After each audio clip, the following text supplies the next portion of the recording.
Hello guys. അപ്പോൾ മോഹൻലാൽ ആരാധകർ ഭയങ്കര ആകാംക്ഷയോടെ കാത്തിരിക്കുന്ന മോഹൻലാലിൻ്റെ ദൃശ്യം 3യുടെ അനൗൺസ്മെൻറ്റ് വന്നിട്ടുണ്ട്. സത്യൻ അന്തിക്കാടിൻ്റെ അനൂപ് മേനോൻ്റെ സിനിമ കഴിഞ്ഞ ഉടൻ തന്നെ ദൃശ്യം 3 ഷൂട്ട് തുടങ്ങുമെന്നാണ് പറഞ്ഞിരിക്കുന്നത്. അപ്പം മോഹൻലാലിൻ്റെ തുടരെയുള്ള പരാജയങ്ങൾ നേരിട്ടുകൊണ്ടിരുന്നപ്പോൾ ആരാധകർക്കുള്ള ഏക ആശ്വാസമായിരുന്നു എമ്പുരാനും ഈ ദൃശ്യം 3യൊക്കെ. അപ്പോൾ അതിനകത്ത് ദൃശ്യം 3 ഉടൻ തന്നെ വരുന്നതെന്നാണ് പറയുന്നത്. പക്ഷേ ഇപ്പോൾ ഇത് പ്രഖ്യാപിച്ചിരിക്കുന്നത് ഒരു ഉണ്ടയില്ലാത്ത വെടിയാണ്. സംഭവം ഇപ്പോഴെങ്ങും വരാൻ പോകുന്നില്ല.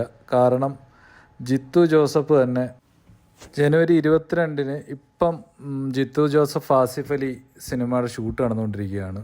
അപ്പോൾ അതിന് മുന്നോടിയായിട്ട് നടന്ന ഒരു ഇൻ്റർവ്യൂവിൽ പറയുകയുണ്ടായി, ഇതിൻ്റെ സ്ക്രിപ്റ്റ് ഒന്നും ഇതുവരെ ഒന്നും ആയിട്ടില്ല.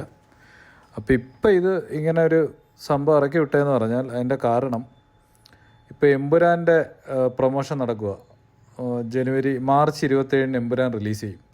അപ്പോൾ ഈ എമ്പുരാൻ്റെ പ്രൊമോഷൻ ഭയങ്കര ഹൈപ്പിൽ ഇങ്ങനെ പോയിക്കൊണ്ടിരുന്നപ്പോഴാണ് അനൂപ് മേനോൻ്റെ സിനിമ 42-കാരൻ്റെ 22-കാരിയോ അങ്ങനെ എന്തോ ഒരു സിനിമ അനൗൺസ് ചെയ്യുന്നത്.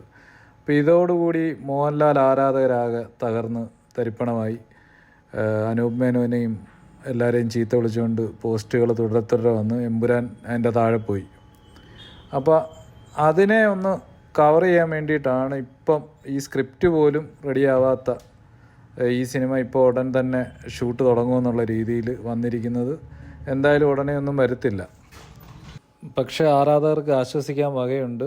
ഇനി അടുത്ത റിലീസ് എന്ന് പറഞ്ഞാൽ എമ്പുരാനാണ്. അത് കഴിഞ്ഞ് തുടരും എന്ന് പറയുന്ന സിനിമ റിലീസ് ചെയ്യും. അത് കഴിഞ്ഞിട്ട് സത്യൻ അന്തിക്കാടിൻ്റെ സിനിമ റിലീസ് ചെയ്യും.